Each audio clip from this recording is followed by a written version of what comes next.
तर मित्रांनो नमस्कार, मी बाळू चौधरी BH भारत भ्रमंती या यूट्यूब चॅनलमध्ये आपलं सहर्ष स्वागत। मित्रांनो, आज मी तुम्हाला एक नवीन विषयावर म्हणजेच एक ऐतिहासिककालीन जो किल्ला आहे राजस्थानमध्ये चित्तोडगड, अतिशय भव्य दिव्य असा जो किल्ला आहे त्याची तुम्हाला सफर घडवणार आहे। व्हिडिओ आवडला तर लाईक आणि सबस्क्राईब करा। मित्रांनो, अतिशय माहितीपूर्ण असा हा व्हिडिओ आहे, तर तुम्ही पहा। तर हा किल्ला आहे उंच डोंगरावर आहे। वरती जाण्यासाठी आपल्याला 7 गेट सोडून जावं लागतं, म्हणजे 7 दरवाजे आहेत। त्या 7 दरवाजानंतर गेल्यानंतर त्या ठिकाणी आपल्याला प्रवेश मिळतो। प्रवेश विनाशुल्क आहे। तर हा चित्तोडगड जो किल्ला आहे, ज्याला चित्तोडगड किल्ला असं म्हणतात, हा भारतातील सर्वात मोठ्या किल्ल्यांपैकी एक आहे। हा युनेस्कोचा जागतिक वारसा तळ आहे। हा किल्ला मेवाडची राजधानी होती आणि सध्याच्या चित्तोडगड शहरात आहे। तो बेराज नदीने वाहणाऱ्या दरीच्या मैदानापासून 280 हेक्टर म्हणजे 691.9 एकर परिसरात पसरलेला आहे आणि 180 मीटर म्हणजे 590.6 फूट उंचीच्या टेकडावर हा बसलेला आहे। या किल्ल्यामध्ये 65 ऐतिहासिक वस्तू आहेत, ज्यामध्ये 4 राजवाडे, 19 मोठे मंदिरे, 20 मोठे जलाशय आणि 4 स्मारके आणि काही विजय दुर्ग यांचा समावेश आहे। तेव्हा हा भव्य दिव्य किल्ला पाहण्यासाठी जवळजवळ आपल्याला 4-5 तास लागतात आणि त्याची माहिती घेण्यासाठी आम्हाला जो गाईड मिळाला तो अतिशय माहितीपूर्ण असा त्यांनी आम्हाला माहिती दिलेली आहे आणि माझ्या कॅमेऱ्याने आणि त्याच्या माहितीने नटलेला असा हा चित्तोडगड किल्ला आहे। तेव्हा जरूर पहा।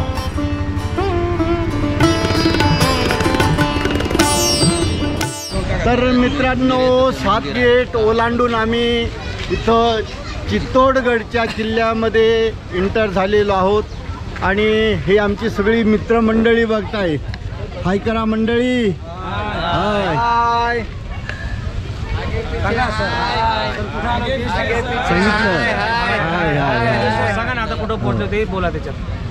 गडच्या किल्ल्यामध्ये आम्ही प्रवेश केलेला आहे आणि आमचे हे रिक्षा ड्रायव्हर, रिक्षेचा नंबर आहे 1857 आणि ते गाइड पण आहेत।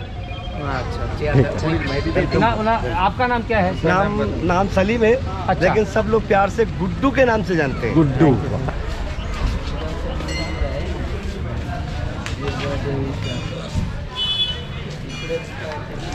सबसे पहले तो मैं आप सभी लोगों का चित्तौड़गढ़ किले के अंदर हार्दिक अभिनंदन करता हूं सर। धन्यवाद। नाम सलीम है लेकिन सभी लोग गुड्डू के नाम से जानते हैं। हम लोग जिस किले को विजिट करने के लिए, देखने के लिए आए, एक्चुअली ये एक हिस्ट्रिकल पैलेस है, एक माहिती वाली जगह। अगर हम लोग इस जगह की माहिती समझेंगे तो लगेगा कि चित्तौड़गढ़ का किला दिखा है, नहीं तो एक किले के बारे में एक छोटी सी कहावत लिखी है, एक दोहा लिखा है इस किले के बारे में कि जब किला आप लोग घूमोगे तो जितने भी पेड़ देखोगे ना आप यहाँ पर, ज्यादातर जो पेड़ है वो सीताफल के पेड़, 90% इस किले के अंदर सीताफल के पेड़ है।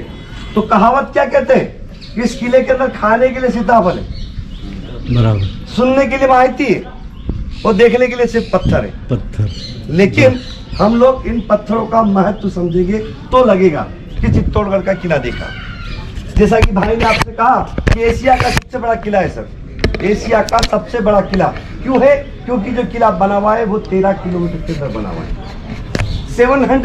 700 एकड़ इस किले की जमीन है और इसी किले का निर्माण हुआ था आज से ठीक 1600 साल पहले।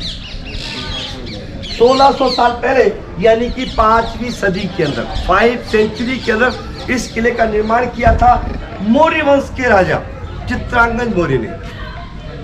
जब चित्रांगद मौर्य ने इस किले का निर्माण किया ना, उस वक्त इस किले को सबसे पहले नाम दिया था चित्रकूट और चित्रकूट को बदल करके रखा गया है चित्तौड़गढ़। किले के अंदर आने के लिए आप लोगों ने 7 गेट, 7 दरवाजे पार करने के बाद आप लोग किले के अंदर आ चुके हो। जमीन से 580 फीट की हाइट है और बॉम्बे सी लेवल से 1850 फीट की हाइट पर आप लोग खड़े। इस किले के अंदर कहते इस किले को बाय द वे हम लोग हेलीकॉप्टर द्वारा देखे, भाई जी इस किले को हम लोग हेलीकॉप्टर द्वारा देखते हैं तो इसका जो आकार है बिल्कुल वेल मछली के आकार का बना आपको इस तरह दिखाई देगा।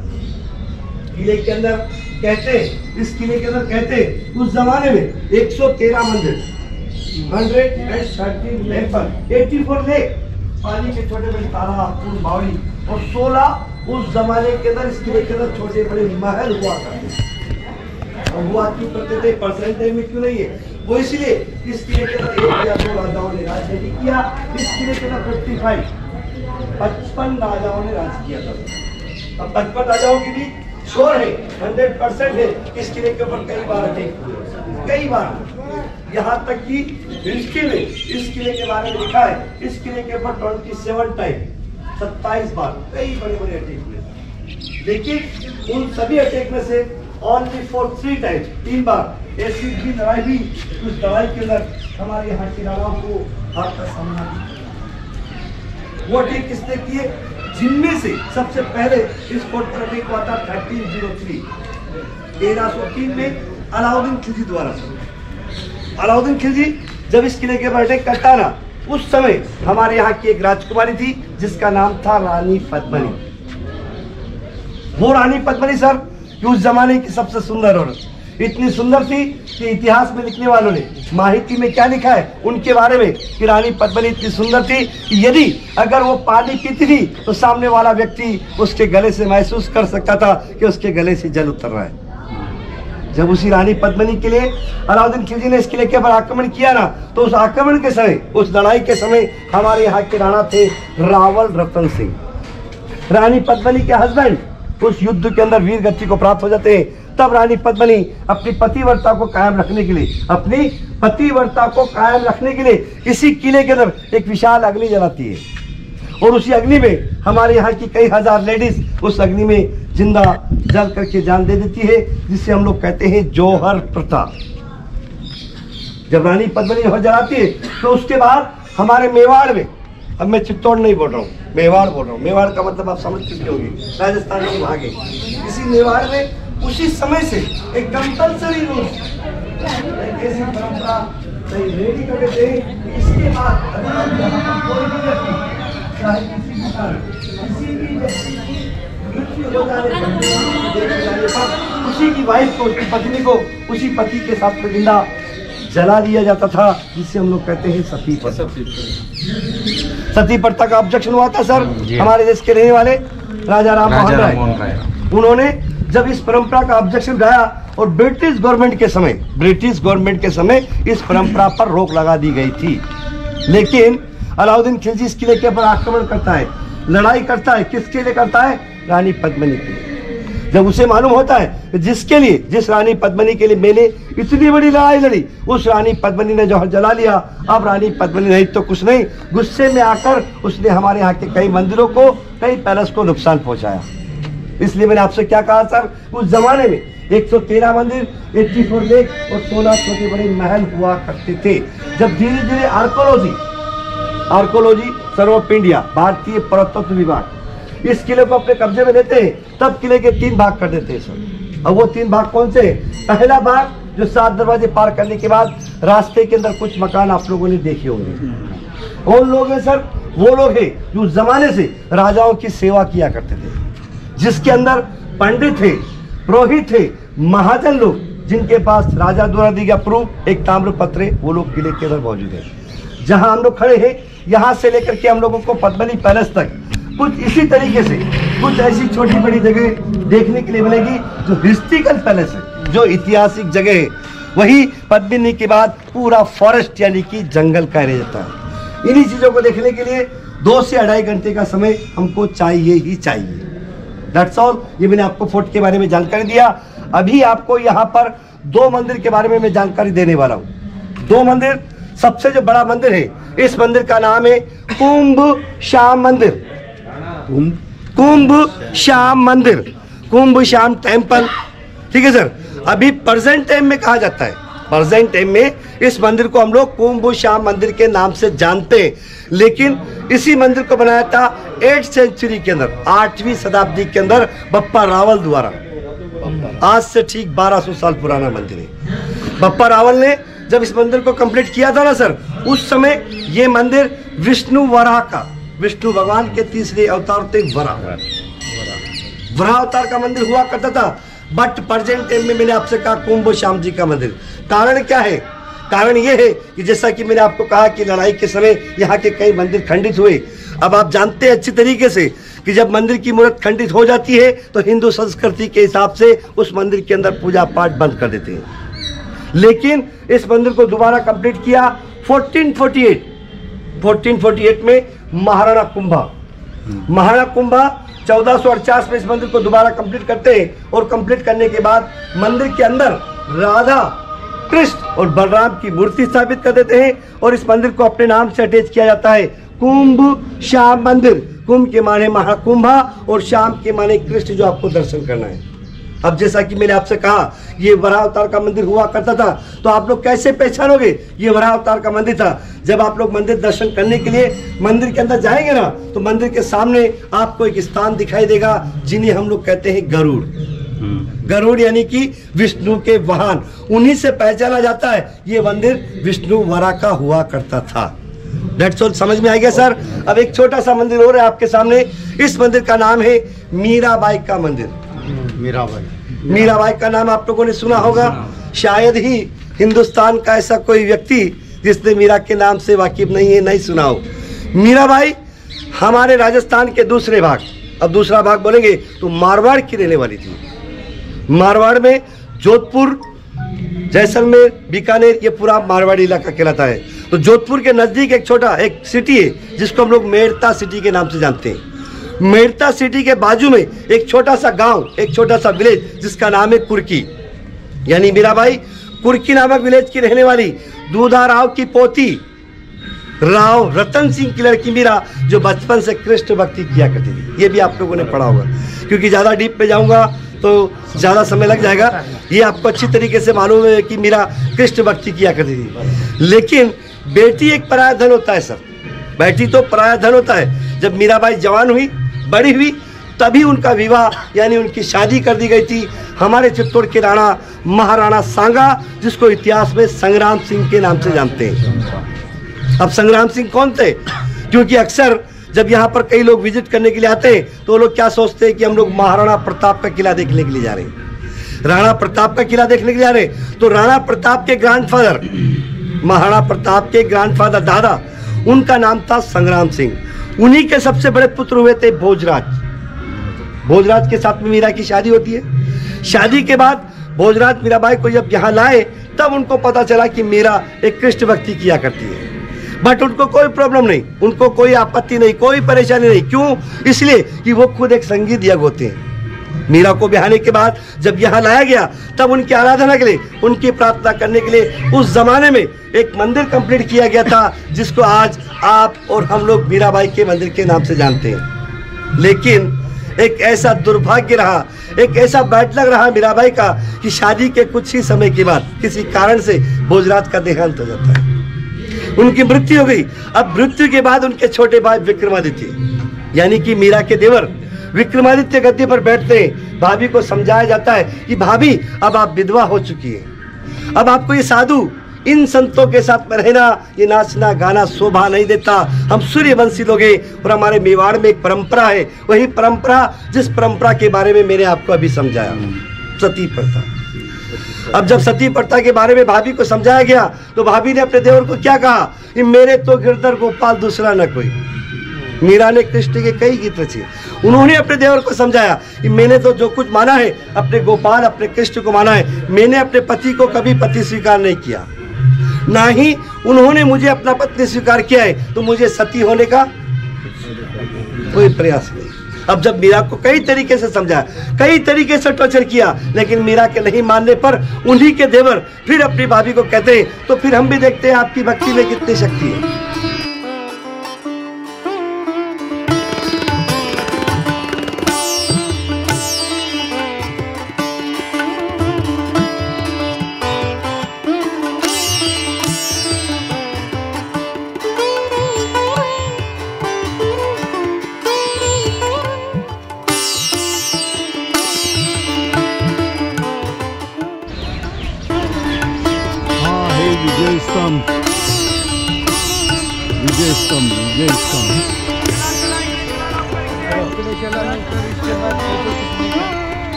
बारे में बता रहा हूं। जल्दी जल्दी बोलो। 4 जगह है यहाँ पर समझने के लिए। पहली जो आप लोग टावर देख रहे हैं, इस टावर को हम लोग बोलते हैं विजय स्तंभ।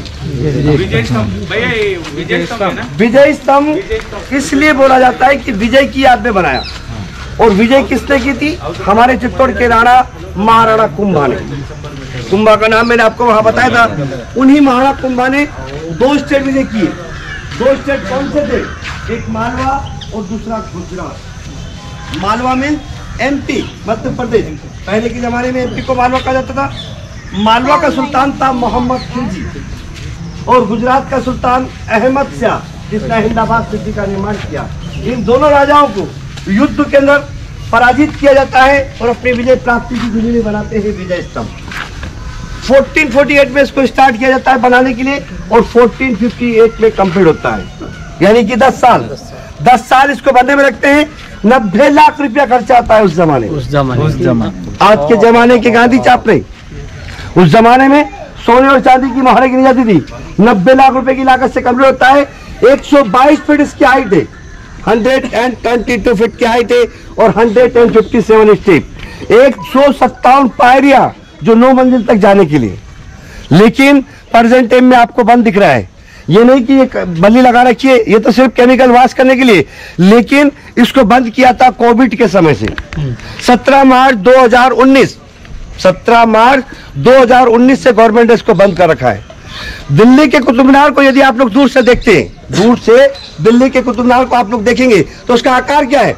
ब्रॉड एंड अपर नैरो, नीचे से चौड़ा और ऊपर जाते हुए पतला हो जाता है। लेकिन आप लोग थोड़ा दूर से इसको ध्यान से देखोगे तो एक भगवान शंकर के डमरू के आकार का आपको दिखाई देगा। Broad, narrow and broad.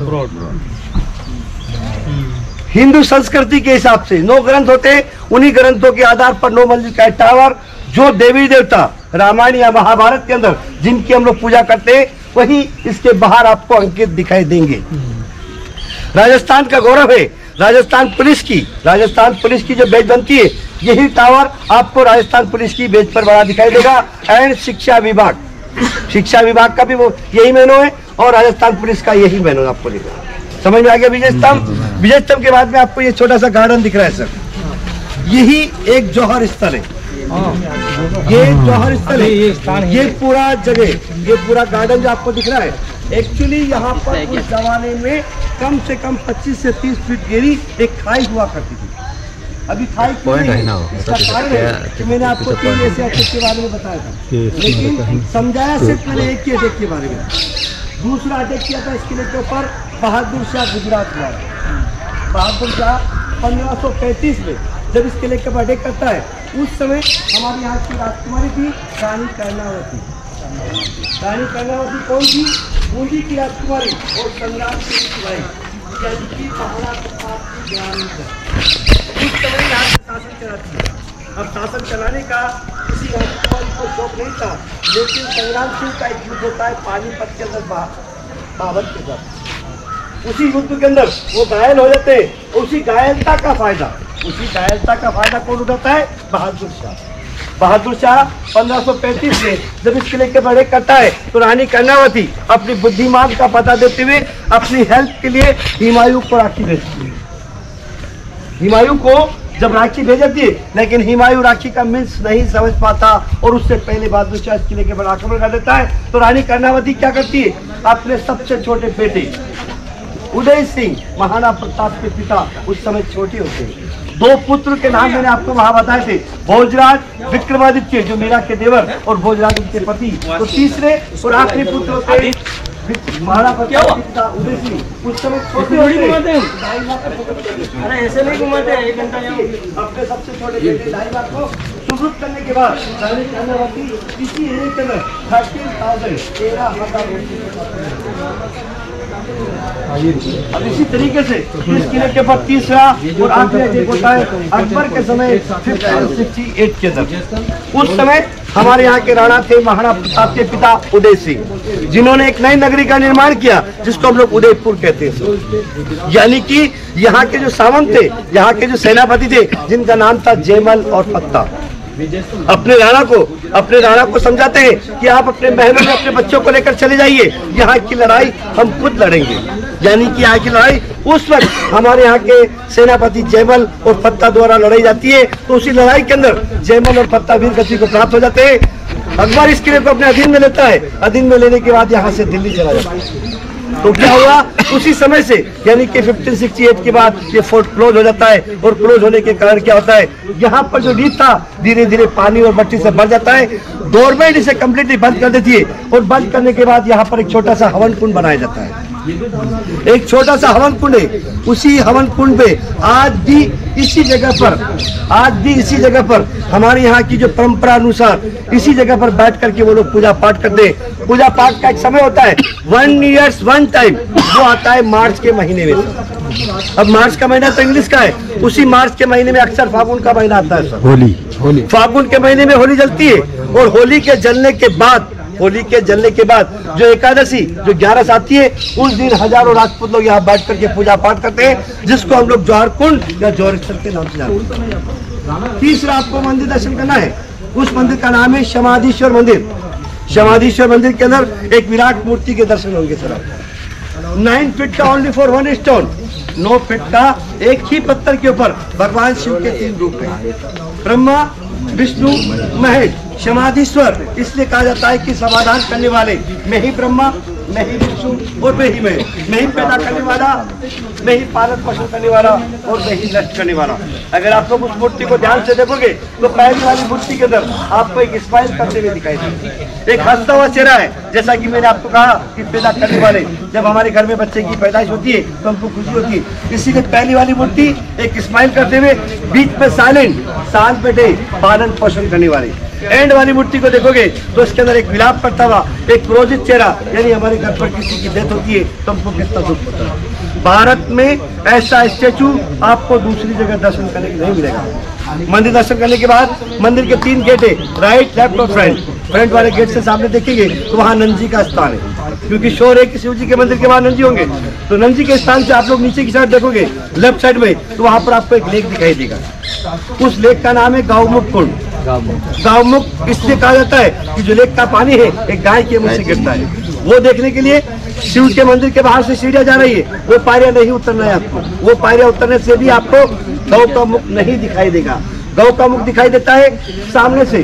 सामने एक छूटा हुआ मंदिर है ना सर, इस मंदिर के आगे गेट है। उसी गेट से कम आपको 60 से 65 पायरियां डीप पे जाना है।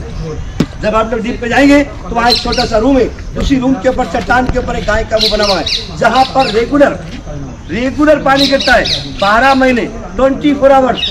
ऐसा पानी है कि हम लोग बाजार से मिनरल वाटर लेते हैं।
गौमुख किधर है? गौमुख